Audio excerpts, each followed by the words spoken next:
Tonight was a Jameson night. Don't have Jameson, but I did find something brand new. It's actually launched 2017.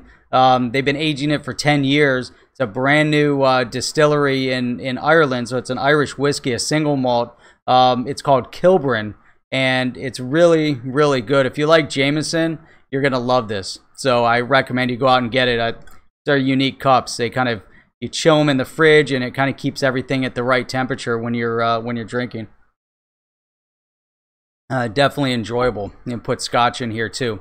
So recently, it was probably within the past year and a half, I was listening to an interview with the CEO of LinkedIn, Drew Houston, and he said something that stuck with me from that point and really made an impact. The quote from Drew Houston, what he said, if you don't have competition, you're not doing something important. So just let that sink in and let that digest for a minute. If you don't have competition, you're not doing something important. Now, many people complain about having competition, whether it's it doesn't really matter the industry. It could be, you know, sales oriented. It doesn't really matter. You know, there's always a competitor out there, and you know, others have really complained that maybe it's too difficult to do X because of the competition. Well, competition is very, very important. It validates what we're doing. Competition makes us better. It pushes us to develop. It pushes us to excel.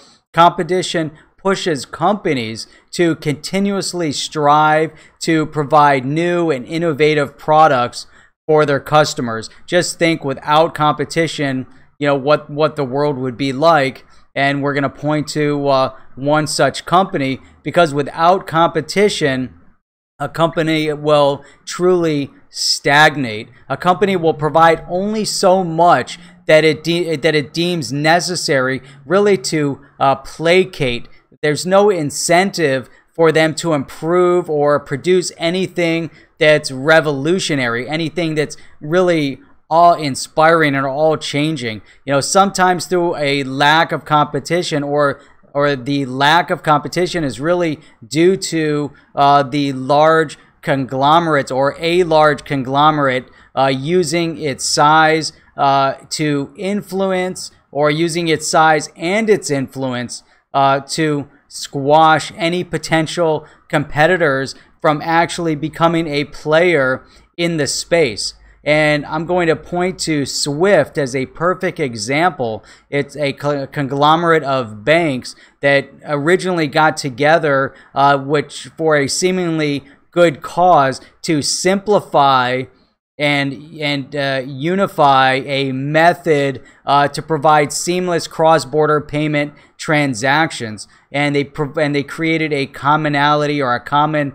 messaging language to simplify. But eventually, we saw that after these 40 years have passed, Swift actually grew into a monopoly of sorts that was really regulated and controlled by the banks, and the banks, in essence, then squashing any potential competition that would attempt to rise up and replace Swift. And there are others over the years that have made these attempts, but Swift always seems to have remained supreme. Again, it is a conglomerate of banks. The banks formed Swift, and the banks are part owners in Swift. So it only stands to reason that they're going to stand up and protect their own.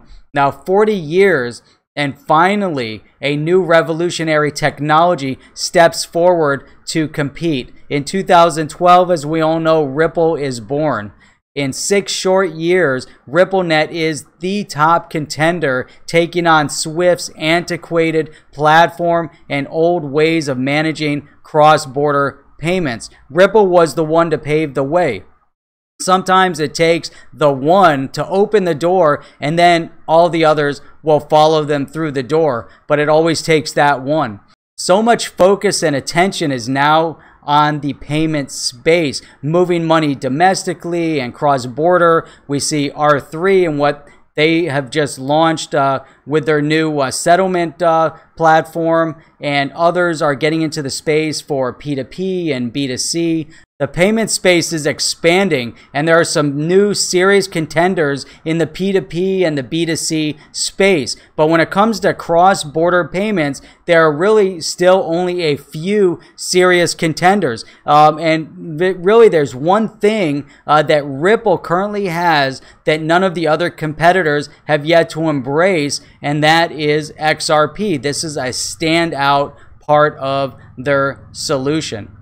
Hi, this is Jeff with the HODL Report. Join me on today's video as we discuss Oracle, a potential competitor to Ripple.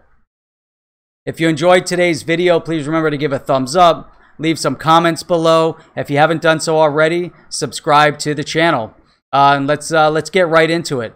So a few weeks back, I was in an in-depth discussion about the direction of the digital asset market, and I was really challenged to provide a working real-world solution of blockchain, and one that is actually incorporating a digital asset for real-world utility. So I bet you know the direction that I went in, and I brought up RippleNet and XRP through XRapid, so Xcurrent and XRapid, as a real-world working solution on the blockchain that is incorporating a digital asset. So we began discussing the current impact that RippleNet is having moving into the cross-border payment space and the finance space in general, expanding on their trio of solutions with Xcurrent, XVIA, and XRapid, again, focusing and singling out XRP.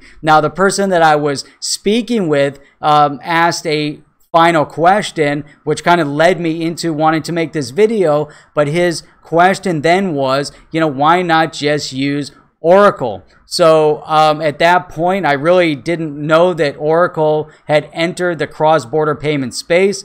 So I went through and I wanted to research it and find out a little bit more about what does Oracle really provide. And now, obviously, Oracle is an amazing software company. They are the foundation of many of the solutions that we use in everyday life. Oracle seems to offer a competitive solution, complete with payment processing, settlement, and a liquidity management solution. A software solution that allows banks to manage real-time accurate information on their liquidity per location globally. So that is, branch to branch throughout the world, essentially. Now, there's a distinction there. So when we're looking at, the fact that they have a dashboard, they have a management solution for liquidity. So just leave it at that for right now. Now, Oracle Solutions will connect banks directly with SWIFT and SWIFT GPI, but even with processing settlement and direct connect with SWIFT, there's a very important part of the solution that is simply missing. Now, I firmly believe in providing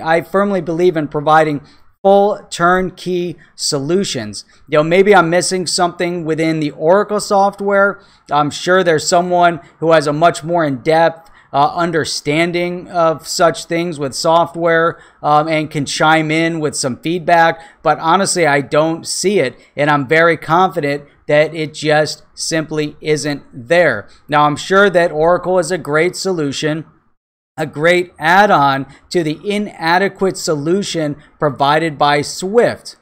Now, it would be a great solution if there wasn't a better one out there, one that isn't missing the most important component. Now, RippleNet. So let's talk a little bit here about the RippleNet. RippleNet has a trio of solutions. It's a turnkey solution, right? So I've discussed this in the past. Others have discussed this also at length. Now, part of this trio of solutions being the communications platform, Xcurrent, the API payments platform, XVIA. XVIA is not yet live, and direct liquidity platform that is XRapid. Now, we're all, again, intimately aware that currently only Xcurrent and XRapid are live. Now, Ripple is doing something that none have had the audacity to do over the past 40 years. And that is develop a solution that not only competes with SWIFT, but has a technology that is far superior to SWIFT and offers a complete solution that can completely replace SWIFT. So what is it that Oracle is actually missing and that is such a game changer for Ripple? Now, a real solution for liquidity.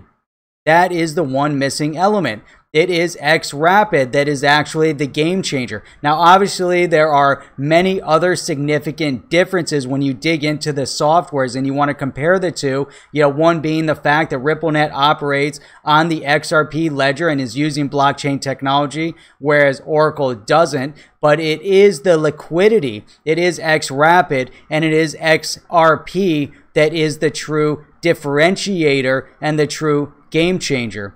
Oracle, just like all of the other competitors out there, are missing the direct solution to and for liquidity, which allows banks to facilitate cross-border payments without then tying up billions and billions of dollars that will actually just sit idle, unused until needed in Nostro and Vostro accounts.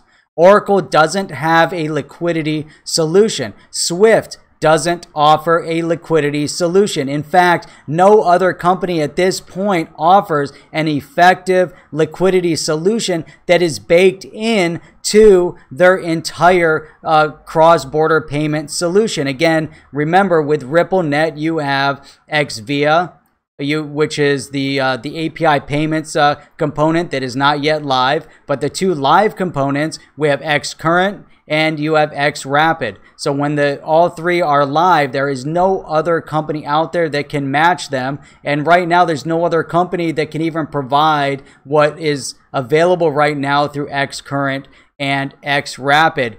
But Ripple does.